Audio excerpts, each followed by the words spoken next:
সীমা লঙ্ঘনকারী। আরবিতে বলে আল মুআতাদুন।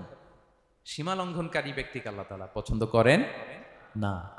Limit cross করলে আল্লাহ তাআলা পছন্দ করেন না। লিমিটকে কেউ যদি ওভারস্টেপ করে, ক্রস করে, আল্লাহ তাআলা পছন্দ করেন না। সীমা লঙ্ঘনকে তিনি মোটেও পছন্দ করেন না। এবং মজার ব্যাপার হচ্ছে, আল্লাহ কেউ কোনো অন্যায় করলেই সাথে সাথে পাকড়াও করেন না। কেউ ভুল করলেই আযাব দেন না। কেউ নাফরমানি করলেই আযাব পাঠান না। আল্লাহ অনেক সময় দেন, অনেক সময় দেন। শুধরে যাবার অনেক টাইম সে পায়, তারপরও যখন সে লিমিট ক্রস করে তখন আল্লাহ ধরেন। আল্লাহ সব সময় ধরে না, ধরলে ছাড়ে না। ধরে ধরে ধরে না, ধরলে আল্লাহ ছাড়ে না। আল্লাহ সব সময় ধরবে না। এবং যে সমস্ত জাতিগোষ্ঠীকে এই পৃথিবীতে আল্লাহ তাআলা আযাব দিয়ে ধ্বংস করেছেন, তাদের স্টোরি যদি আমরা খেয়াল করি, আমরা দেখব যে তাদেরকে আল্লাহ অনেক সুযোগ দিয়েছেন ভালো হওয়ার, শুধরে যাওয়ার। কিন্তু তারা আল্লাহর আদেশ অমান্য করতে করতে করতে করতে যখন লিমিট ক্রস করে ফেলছে, একটা সবকিছুর একটা লিমিট থাকে, কি বলেন? We all should know all limits. আপনাকে জানতে হবে যে আপনি কতটুকু পর্যন্ত করতে পারবেন, কতটুকু আপনার সীমানা। You should know your limit. এই লিমিটটা আপনার জানতে হবে। তারা যখন লিমিট ক্রস করেছে, আল্লাহ আযাব দিয়েছে। আপনারা সামুদ জাতির নাম শুনেছেন? তাদের কাছে আল্লাহ তাআলা একজন নবী পাঠিয়েছিলেন, নাম হচ্ছে সালেহ আলাইহিস সালাম। আল্লাহ নবী সালেহ আলাইহিস সালাম, তিনি তাদেরকে দাওয়াত দিলেন যে, হে আমার জাতিগোষ্ঠীর লোকেরা, এক আল্লাহর ইবাদত করো। তারা অবাধ্য হলো। তিনি সত্যের পথে আহ্বান করলেন, তারা এই কথা শুনলো না। একটার পর একটা আল্লাহর পায়গাম আসে, তারা অবাধ্য হয়, তারা অবাধ্য হয়, তারা আল্লাহ তাআলার আদেশকে মানে না। সবশেষে সামুদ গোত্র, তারা আবার খুব শক্তিশালী ছিল।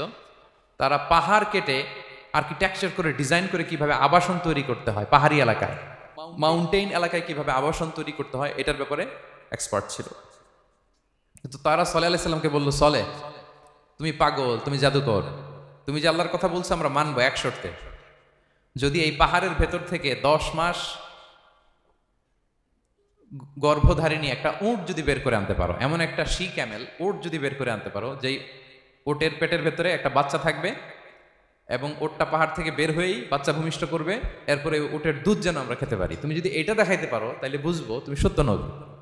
দোয়া করলেন, আল্লাহ আমার এই জাতি সামুদ, তারা তো চেয়েছে যে পাথর ভেতর থেকে যদি একটা উট বেরোয়, ওর যদি বাচ্চা দেয় আর দুধ দেয়, তাহলে তারা তোমাকে মেনে নেবে। আল্লাহ তুমি মেহেরবানি করে এই মিরাকেল, এই মুআজিজা তুমি তাদের দেখিয়ে দাও। আল্লাহ তাআলা দোয়া কবুল করলেন। হাজার হাজার মানুষের সামনে চাক্ষুষ দিবালোকের মুহূর্তে পাথর ভেঙে একটা উট বেরিয়ে এলো বিশাল আকৃতির, এবং 10 মাস গর্ভধারিণী উট। সাথে সাথে এই উট বেরিয়ে বাচ্চা প্রসব করলো, এবং সাথে সাথে এই ওলান থেকে উটের দুধ বেরোতে লাগলো। হাজার হাজার লোক এটার ওলান থেকে দুধ নিয়ে তারা তৃপ্ত হলো। আচ্ছা, এই মুহূর্তে তাদের কি করা উচিত ছিল বলেন তো? আশহাদু আল্লা ইলাহা ইল্লাল্লাহ ওয়া আশহাদু আন্না মুহাম্মাদুর রাসূলুল্লাহ ওয়া আশহাদু আন্না সালিহান নাবিয়্যুল্লাহ, এটা পড়া দরকার ছিল না? দরকার ছিল। কিন্তু তারা একের পর এক গোয়ার তুমি করতে করতে করতে করতে চাক্ষুষ দিনের বেলা এত বড় একটা মুআজিজা দেখার পরেও তারা অস্বীকার করলো। সাল্লাল্লাহু আলাইহি ওয়াসাল্লাম বললেন, তোমরা তোমাদের ওয়াদা পূরণ করো। তারা বলল, তুমি বড্ড বড় জাদুকর, তুমি যেন তেন জাদুকর না, তুমি পাহাড়ের ভেতরে জাদু ঢুকাই ফেলছো।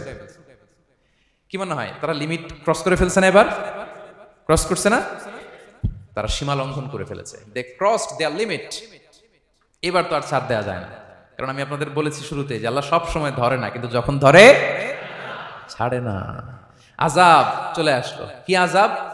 আর্থকোয়েক, রাজফা, পুরো ভূখণ্ড কেঁপে উঠলো। কেঁপে ওঠার সাথে সাথে সব মাটিতে পড়ে গেল। 2 নাম্বার আসলো সাউন্ড ওয়েভ, শব্দ নিনাদ, প্রচন্ড শব্দ তরঙ্গ। জিবরাইল আলাইহিস সালাম ওই এলাকার উপরে এসে এমন জোরে চিৎকার মারলেন, ওই চিৎকারে সামুদ গোত্রের প্রতিটি লোক কানের পর্দা ফেটে মুহূর্তের মধ্যে লাশ হয়ে জমিনে পড়ে রইল। Because they cross their limit. তারা তাদের লিমিট ক্রস করেছে। আর যারা লিমিট ক্রস করে, যারা সীমা লঙ্ঘন করে, তাদেরকে আল্লাহ তাআলা পছন্দ করেন না।